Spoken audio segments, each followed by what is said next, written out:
Alana from that Grape Hey, Juice. Alana. How are you? Hey, I'm good, thank you. How are you? Wonderful. Wonderful. So I just want to start off by saying there is so much buzz around our son following its Sundance premiere, and it is so well deserved. What Oh, drew thank you to this, you. what drew you to this role? Uh, it's the opposite of what my audiences have seen in the past. I play fabulous a lot, and I am fabulous, Of but I'm course. also serious. Yeah. And the conversation that I'm having as an artist with the world is that fabulous and serious do coexist. And it Yes. looks like me.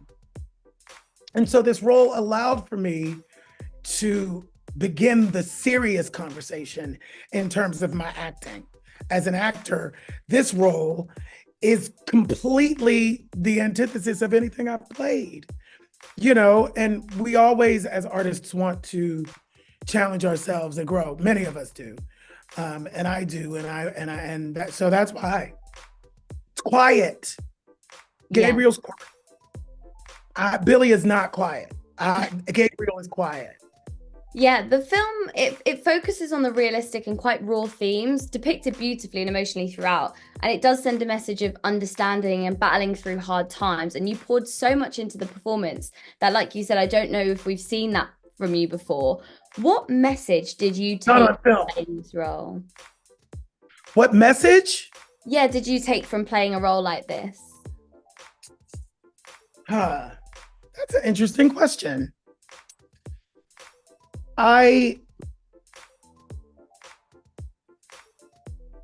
began to understand, inside relationships, inside marriages, it's a very complex journey. And I was able to understand that just because my perspective doesn't align with my partner's perspective, and that might mean that we need to separate because growing together has changed. The growth has taken us apart. That doesn't make me a villain. Yeah. I don't have to villainize myself because we've grown apart. Growing apart is kind of a natural evolution sometimes of relationships on any level. Yeah. Yeah, I thought that was depicted really well through the film as well. Like it showed you the inside and out of divorce from both perspectives. There's no villain here. No. So yourself and Luke created and performed the soundtrack for the visualizer, Always Be My Man. What inspirations were Yeah. behind this song? Because it's very rare you see two co-stars do a song together. I thought it was really touching. Well, I wrote this song inside of my marriage. And it was before this movie came along. And when the movie came along, I understood why this song had come out of me. I believe that people come into your life for a reason, a season, and or a lifetime. And this movie depicted that and or. And we see two people choose to stay together. We see two people choose to allow the relationship to morph into something else. Yeah. That lifetime space. And that doesn't always mean that you're going to be together romantically. It can be something else. It can look like something else. It can be just as fulfilling and just as powerful. And so the song actually was written before the movie. And it just so happened to actually expand the meaning of the song. I wrote the song in a very specific place in my marriage, but the meaning of it was able to, grow because of the film. And, when I found out it was Luke, Luke sings his ass off. I was like, Yeah. Where have you seen two, above the title, out queer actors sing a love duet? It hasn't happened. It's a first of something. We're not talking about that enough. Yeah. Where has that happened before? We're out, we're both queer, we're both above the title names, and we're singing a love duet from a film. Like, it's like Endless Love or You Don't Bring Me Flowers. I just think, I love it. I love it. And I hope that audiences can begin to feel how special that is, how fresh that is, and how new that is. We're the first. Yeah. And it must feel amazing to be the first of something. And it leads me on to my next question, actually. The themes in this film are not only about divorce and custody, but it also touches massively on the LGBTQ community. And there was a moment in the film where Gabriel stood in the kitchen with his mother and kind of said things that his father had said about him. And I just thought that is something that real people are dealing with and going through right now. So how important was that for you to also show this side through the film? Like, how important is that with what you've done? I mean, it's the most important, because the conversations that we have with our loved ones and the general public, the cisgendered heterosexual public, who don't necessarily understand us. Not that necessarily needs to be the goal. I don't need acceptance or tolerance. I just demand respect for my humanity. That's where I'm at. And let's talk about it. Let's talk about the inner workings of this community that you don't understand.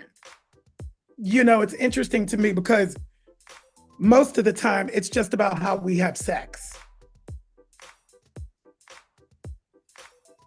Yeah. That's not a conversation that comes up when we speak about heterosexuality. Nobody's talking about how they have sex. And it's the only thing. We are sexualized because we're queer. And it's like, this is a larger conversation, as you can tell. But the conversation was who's the top and who's the bottom.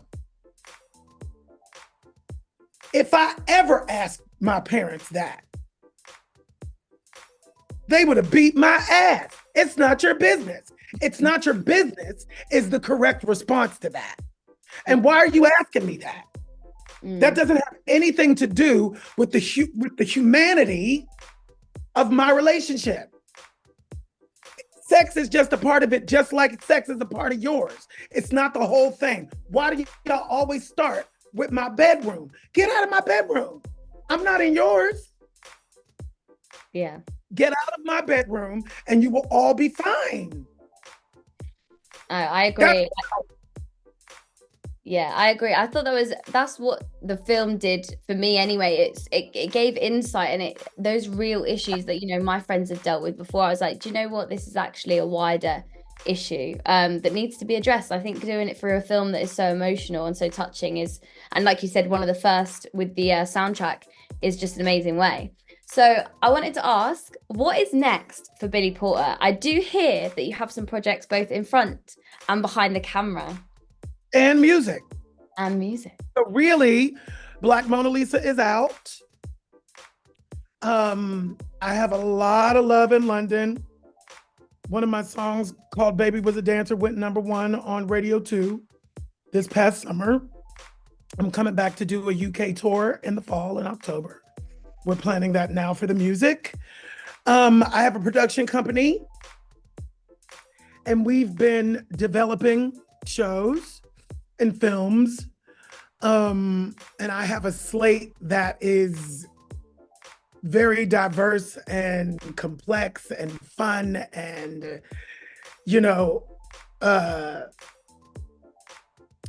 and we're just, nothing is greenlit yet, but I have various things in different levels of development. And I have a lot of hope, and I'm excited about the possibility. Good. And any more roles like this? Are you looking to do, like you said earlier, Of more course. like Yes. serious and Yeah, stuff of like that? course. It's You know, amazing. I do so many things. And I love that about myself, if I may say. Yeah. I am an actor. I am a singer. I do Broadway. I do direct. I do write. I do produce. I do it all. Because I'm a creator. I'm an artist. And I'm grateful that I have all of these spaces to go to. It keeps me alive. Yeah. It keeps me alive, you know. So it's exciting. I think The possibility is exciting. as well, doing all of that and seeing all of that, it definitely inspires your audience. Like, I think people are like, well, if Oh, Billy can do it, we can do it. Do you know? I feel like that's something that I definitely hear resonated within, especially my community. I So hope so. I hope so. it's been an absolute pleasure. I don't want to run over your time because I know you've got other people here, but just thank you so much for answering the questions. And I honestly Thank have been you. feeling really inspired. And Thank yeah, you, Annie. thank you very much. See you later.